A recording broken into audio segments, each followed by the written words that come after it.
ಮೋದಿ ಅವರ ನಿವಾಸಕ್ಕೆ ರಾಜನಾಥ್ ಸಿಂಗ್ ಅವರು ಭೇಟಿ ಕೊಟ್ಟಿದ್ದಾರೆ. ಹಾಗಾದ್ರೆ ಅವರ ಮುಂದಿರುವಂತ ಆಯ್ಕೆಗಳಾದ್ರೂ ಏನ್ ಮಾಡಬಹುದು, ಏನ್ ಮಾಡಬಾರದು ಅನ್ನುವಂಥದ್ದು ಇದ್ದೇ ಇರುತ್ತೆ. ಏನ್ ಮಾಡಿದ್ರೆ ಸರಿ, ನಮ್ಮ ದೇಶಕ್ಕೆ ಲಾಭ ಆಗೋ ರೀತಿಯಾಗಿ, ಪಾಕಿಸ್ತಾನಕ್ಕೆ ಪೆಟ್ಟು ಕೊಡೋ ರೀತಿಯಾಗಿ ಅಂತ. ಇನ್ನು ಮೊದಲನೇ ಆಯ್ಕೆಯನ್ನ ನಾವು ನೋಡೋದಾದ್ರೆ, ಪಾಕ್ ಆಕ್ರಮಿತ ಲಷ್ಕರ್ ಉಗ್ರರ ಲಾಂಚ್ ಪ್ಯಾಡ್ಗಳ ಮೇಲೆ ದಾಳಿ ಮಾಡಬೇಕು ಅನ್ನುವಂಥ ಒಂದು ಆಯ್ಕೆ ಇದೆ.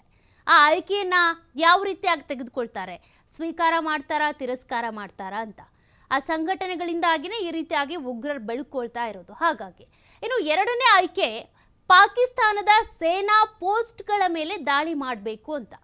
ಅಲ್ಲಿ ಕೂಡ ಒಂದಷ್ಟು ದಾಳಿ ನಡೆಸಿ ಅಲ್ಲೆಲ್ಲ ಸೇನಾ ಪೋಸ್ಟ್ಗಳನ್ನು ನಾಶ ಮಾಡಿದರೆ ಇಂಥ ಉಗ್ರರಿಗೆ ಪೋಷಣೆ ಕೊಡ್ತಾ ಇರುವಂಥ ರಾಷ್ಟ್ರಕ್ಕೆ ಪೆಟ್ಟು ಕೊಡಬಹುದು ಅನ್ನುವಂಥದ್ದು. ಇನ್ನು ಮೂರನೇ ಆಯ್ಕೆ, ಪಾಕಿಸ್ತಾನದ ಮಿಲಿಟರಿ ಬೇಸ್ಗಳ ಮೇಲೆ ದಾಳಿ ಮಾಡಬೇಕು. ಅಲ್ಲಿ ದಾಳಿ ಮಾಡಿದರೆ ಈ ರೀತಿ ಪದೇ ಪದೇ ಕದನ ವಿರಾಮ ಉಲ್ಲಂಘನೆ ಮಾಡ್ತಿದ್ದಾರೆ, ಗಡಿ ದಾಟ್ ಬರ್ತಿದ್ದಾರೆ, ನುಸುಳ್ತಿದ್ದಾರಲ್ಲ, ಆಗ ಸರಿಯಾದಂಥ ಪೆಟ್ಟು ಕೊಡಬಹುದು ಅಂತ.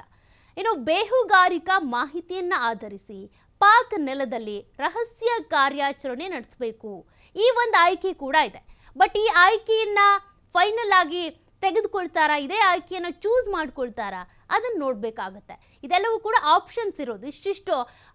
ಒಂದಷ್ಟು ಆಪ್ಷನ್ಸ್ ಇದ್ದಾವೆ, ಅದರಲ್ಲಿ ಏನು ಮಾಡಬಹುದು ಅಂತ. ಇನ್ನು ಅರೇಬಿಯನ್ ಸಮುದ್ರದಲ್ಲಿನ ಪಾಕ್ ಯುದ್ಧ ನೌಕೆಗಳ ಮೇಲೆ ದಾಳಿ ಮಾಡಬೇಕು ಅಂತ ಅವ್ರೇನು ಹೇಳ್ತಿದಾರ, ನಮ್ಮ ಬಳಿ ಶಸ್ತ್ರಾಸ್ತ್ರ ಇರೋದು ಪ್ರದರ್ಶನಕ್ಕಾಗಲ್ಲ, ನಾವು ನಿಮ್ಮ ಮೇಲೆ ದಾಳಿ ಮಾಡ್ತೀವಿ, ಅಟ್ಯಾಕ್ ಮಾಡೋದ್ರ ಮೂಲಕ ನಮ್ಮ ಸಾಮರ್ಥ್ಯವನ್ನು ತೋರಿಸ್ಕೊಳ್ತೀವಿ ಅಂತ. ಸರಿ ಆಯಿತು, ನಿಮ್ಮ ಸಾಮರ್ಥ್ಯ ಅಂತ ನೀವು ಇಟ್ಕೊಂಡಿರುವಂಥ ಯುದ್ಧೋಪಕರಣಗಳಿರ್ಬೋದು ಅಥವಾ ಶಸ್ತ್ರಾಸ್ತ್ರಗಳಿರ್ಬೋದು, ಅವನ್ನ ನಾವು ನಾಶ ಮಾಡ್ತೀವಿ ಅಂತ ನಿರ್ಧಾರ ತೆಗೆದುಕೊಳ್ಬೋದು. ಹೀಗೆ ಒಂದಷ್ಟು 5 ಆಯ್ಕೆಗಳಿದ್ದಾವೆ. ಆ 5 ಆಯ್ಕೆಗಳಲ್ಲಿ ಏನು ಆಯ್ಕೆ ಮಾಡ್ಕೊಳ್ತಾರೆ, ಅಥವಾ ಇದನ್ನು ಹೊರತುಪಡಿಸಿ ಏನಾದರೂ ಬೇರೆ ರೀತಿಯಾಗಿ ನಿರ್ಧಾರ ತೆಗೆದುಕೊಳ್ತಾರ ಅಂತ ಅಂದರೆ, ಯುದ್ಧಕ್ಕೆ ಅಂತ ಬಂದಾಗ ಇರುವಂಥ ಆಯ್ಕೆಗಳಿವು. ಅವರ ಸೇನಾ ಪೋಸ್ಟ್ಗಳನ್ನು ನಾಶಪಡಿಸಬೇಕು ಅಥವಾ ಬೇಸ್ಗಳ ಮೇಲೆ ದಾಳಿ ಮಾಡಬೇಕು, ಗಡಿಯಲ್ಲಿರುವಂಥ ಈ ಪಾಕ್ನ ಉಗ್ರರನ್ನ ಪೋಷಣೆ ಮಾಡ್ತಾ ಇರುವಂಥವ್ರು ಏನಿದ್ದಾರೆ ಪಾಕ್ನವರು, ಅವ್ರ ಮೇಲೆ ದಾಳಿ ಮಾಡೋದ್ರ ಮೂಲಕ ಹೀಗೆಲ್ಲ ನಾವು ಒಂದಿಷ್ಟು ಅವ್ರಿಗೆ ಪೆಟ್ಟು ಕೊಡಬೇಕು ಅಂತ.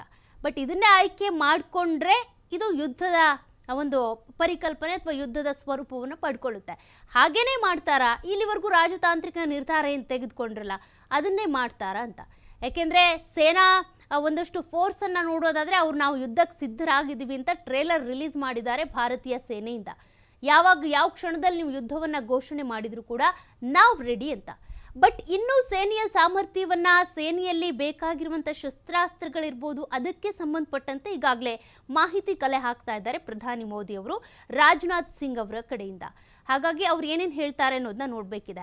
ಮತ್ತೊಂದು ಕಡೆ ಫ್ರಾನ್ಸ್ ಜೊತೆಗೆ ಈಗ 26 ಯುದ್ಧ ವಿಮಾನಗಳನ್ನು ಖರೀದಿ ಮಾಡೋದಕ್ಕೆ ಅಂತ ಇವತ್ತು ಒಪ್ಪಂದಕ್ಕೆ ಸಹಿ ಹಾಕಲಾಗುತ್ತೆ ದೆಹಲಿಯಲ್ಲಿ. ಇವೆಲ್ಲವೂ ಕೂಡ ಒಂದಷ್ಟು ನಮ್ಮ ಸೇನೆಯ ಬಲವನ್ನು ಹೆಚ್ಚಿಸುವಂಥ ಯುದ್ಧೋಪಕರಣಗಳು, ಯುದ್ಧ ವಿಮಾನಗಳು, ಟ್ಯಾಂಕರ್ಗಳು ಅವೆಲ್ಲವನ್ನು ಸಂಗ್ರಹಿಸುವಂಥ ಮತ್ತೊಂದು ದಾರಿ. ಹಾಗಾಗಿ ಈಗಾಗಲೇ ಸೇನಾ ಬಲಾಬಲವನ್ನು ಕೂಡ ನೀವು ನೋಡಿದ್ದೀರಾ. ಅದರಲ್ಲೂ ಕೂಡ ನಾವು ಕಮ್ಮಿ ಇಲ್ಲ, ಅವರು ಕಮ್ಮಿ ಇಲ್ಲ. ಆದರೆ ಸೇನಾ ಬಲವನ್ನು ಬಳಕೆ ಮಾಡಿಕೊಂಡು ಯುದ್ಧ ಮಾಡಿದ್ದೇ ಆದರೆ ಎಲ್ಲ ಕಡೆ ಕೂಡ ರಕ್ತಪಾತ ಆಗುತ್ತೆ, ನಾಗರಿಕರು, ಅಮಾಯಕ ಜೀವಗಳ ಬಲಿಯಾಗುತ್ತೆ. ಹಾಗಾಗಿ ಯುದ್ಧ ಬೇಡ ಅನ್ನುವರು ಇದ್ದಾರೆ, ಯುದ್ಧ ಮಾಡಿ ಅನ್ನುವರು ಇದ್ದಾರೆ. ಇದೆಲ್ಲದರ ಮಧ್ಯೆ ಪ್ರಧಾನಿ ಮೋದಿ ಅವರು ಏನು ನಿರ್ಧಾರ ತೆಗೆದುಕೊಳ್ತಾರೆ, ಅವ್ರ ಮುಂದೆ ಇರುವಂಥ ಈ ಆಯ್ಕೆಗಳಿಗೆ ಸಂಬಂಧಪಟ್ಟಂತೆ ಯುದ್ಧ ಮಾಡೋದು ಅಷ್ಟು ಸುಲಭ ಅಲ್ಲ. ಈಗಾಗಲೇ ನೀವು ಉಕ್ರೇನ್ ರಷ್ಯಾ ಯುದ್ಧವನ್ನು ನೋಡ್ತಿದ್ದೀರಾ, ಇಸ್ರೇಲ್ ಯುದ್ಧವನ್ನು ನೋಡ್ತಾ ಇದ್ದೀರಾ.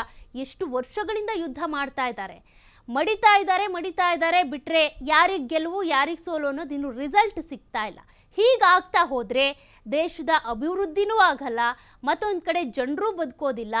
ಎಲ್ಲ ವಾಯು ನೆಲೆಗಳಿರ್ಬೋದು ಅಥವಾ ಭೂ ನೆಲೆಗಳಿರ್ಬೋದು ಮತ್ತು ಸೇನೆ ಇರ್ಬೋದು, ಎಲ್ಲವೂ ನಾಶ ಆಗ್ತಾ ಹೋಗುತ್ತೆ ಹೊರತು ಅದರಿಂದ ಉದ್ಧಾರ ಆಗುವಂಥ ಕೆಲಸ ಯಾವುದೂ ಆಗಲ್ಲ. ಒಂದು ಕಡೆ ಜನರು ಸಾಯ್ತಾರೆ, ಸೇನೆಯಲ್ಲಿರುವಂಥ ಯೋಧರು ಸಾಯ್ತಾರೆ, ದೇಶದಲ್ಲಿರುವಂಥ ಸಂಪನ್ಮೂಲ ಎಲ್ಲವೂ ಕೂಡ ನಾಶ ಆಗ್ತಾ ಹೋಗುತ್ತೆ, ತುರ್ತು ಪರಿಸ್ಥಿತಿ ಕ್ರಿಯೇಟ್ ಆಗುತ್ತೆ. ಹಾಗಾಗಿ ಇದೆಲ್ಲ